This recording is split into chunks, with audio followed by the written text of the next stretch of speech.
سلام دوستان، خوبین؟ الهی که همتون خوب باشین. با یه تکنیت کوتاه اومدم خدمتتون با نیت بله و خیر. من 3 کارت میکشم، کارت شماره 1، کارت شماره 2 و شماره 3. شما کارتتون رو انتخاب کنید، نیت بکنید.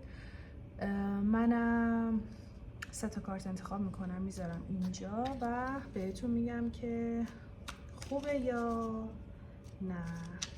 به نیت دوستان عزیزم 3 کارت میکشم.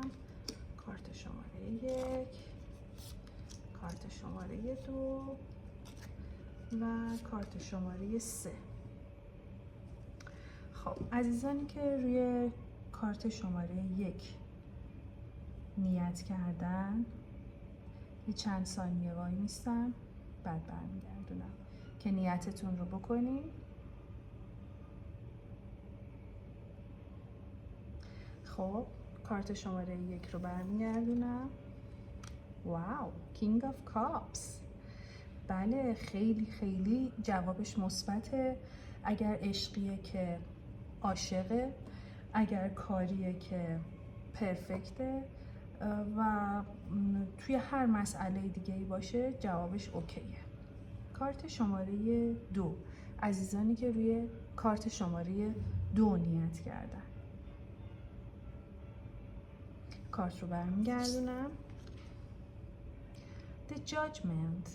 این کارت هم مثبته، تقریبا بیشتر مثبته. نمیتونم من بگم تقریبا یا 100%، ولی تا 90% میتونه مثبت باشه. پس کارت شماره 2 هم آرس. عزیزانی که کارت شماره 3 رو انتخاب کردن، برمیگردونم. Knight of Cups. بله، این نیت هم جوابش بله هستش. بله پرقدرتی هم هستش و هر نیتی که داریم این هم جوابش مثبت هستش. 3 کارت ها جواب ها مثبت بود، کارت های خوبی بود. تا یه ویدیوی دیگه، خداحافظ.